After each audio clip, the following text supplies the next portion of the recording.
All right, we're going to talk about making a study guide based on your own notes, because basically that's what you want to do when you take notes during classes. So when you take notes, you do want to make predictions. You want to have some objectives for yourself when you're listening in class. You would like to support your memory, because obviously if your professors are mentioning things in class, they must be important. You also want to understand how things are connected. You want to track everything that you're learning, so it really becomes your personalized guide to everything that you're learning in the class. It also gives you a chance to notice when you're facing some difficult content or material. What you don't want to do when you take notes is write word for word. You don't want to just copy notes without listening. You also want to have some sort of method. It doesn't have to be perfect, but you do want to plan something in advance. You never, ever, ever want to rewrite notes. That is not a good use of your time. And it also makes sure that you're focusing on memorizing information, which is not learning. So try to avoid rewriting your notes or even copying the notes of other people, or doing things like copying notes from textbooks or copying anything word for word, unless it's something that needs to be memorized word for word. And instead try to take your own notes so that they make more sense to you. So always use your notes to study, but on the other hand, never simply memorize your notes. And that's why it's really important to have an effective note-taking method, because your notes are going to guide your studying, they're going to guide your learning, but what you're not going to do is memorize everything. We can't do that. We need to learn instead. A note about highlighting, be sure that when you're highlighting your notes or your textbooks that you're doing it with a purpose in mind. So never simply color your notes with highlighters. You can either use highlighters to color code your notes. So maybe all of your main ideas can be one color, maybe all of the examples could be another color. Basically, the only other reason to use a highlighter is to help you navigate notes or textbooks. Never do that mindlessly. So using a highlighter is not a study strategy or a note-taking strategy or a reading strategy. So you may also wonder about using technology. Of course, you see a lot of people with technology in the classrooms, but you really need to make a decision and use the handwriting method that works best for you. Of course, there are some tools and software that you can use that will really accentuate your ability to take good notes.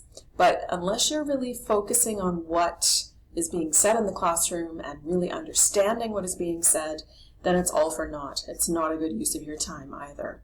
So make sure that you test out a few ways of taking notes, but actually use the one that supports you the best. Research currently says that people who handwrite notes may have a better level of comprehension from those who generally might use technology. However, that is not for every single person in the world, so make sure that you find the right method that works for you. Again, some technology considerations that you can think about, test them out. There are lots of software out there that's free, so use what works for you. It's really better to focus, I think, on organizing your notes, whether you keep a good binder or whether you keep some sort of digital binder. It doesn't really matter as long as you have an organized method of keeping your notes all together. You do want to focus on listening actively, so you want to plan some things in advance. Plan to take breaks, plan some strategies for yourself when you're in class.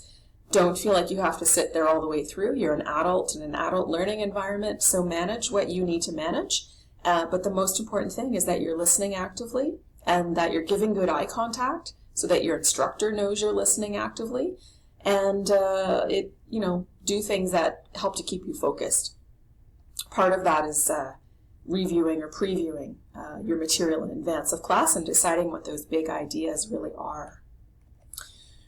Watch out for those cues that your professors will give you in class. So they give you language that organizes the information that you are expected to receive and learn. So they might say like first, or next, or finally, which really means the three major parts are.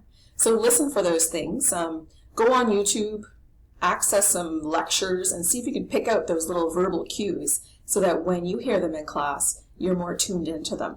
Also, watch for your professor getting excited. Usually if they get excited, that means something is important.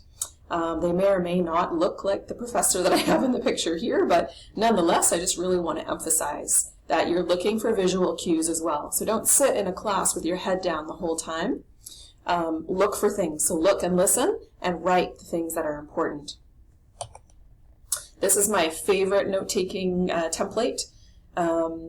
I will not go through this in detail in this slideshow, but I recommend that you learn more about it. It's a really great way to test yourself, to take notes in class, and to summarize what you were learning. This is my adaptation of the Cornell template. You can have this template or document. It's on my website as well. So you can go on there, www.msvu.ca/ls, and you can grab that. And just this is a combination of the Cornell template with a few different ways of organizing the information in your notes. Again, I recommend trying the outline form. Big ideas, sub-ideas, and a few details, and that's it. Focus the rest of your time, or plan to focus most of your time on the main ideas and the comprehension when you're listening in class. And some final notes. Practice annotations and abbreviations that work for you. Get a good note-taking method, test it out in class. If it didn't work well, try another one, or come and see the learning strategist. You need to have a good method. Don't forget that taking notes is a skill that you can develop in advance of needing to take notes in your job. Really, it's an essential skill, and taking good notes is one piece of communicating well as a student and as an employee. You do want to read your notes and use them. You want to fix them up. Never rewrite them. I can't stress that enough. Always review them before your next class, while you're also prepping the next set of notes for that class as well. Add note-taking to your weekly study routine. If you don't build it into your schedule, you won't have time to plan to do it. But basically your notes then become your ongoing self-test and your tool for monitoring your learning.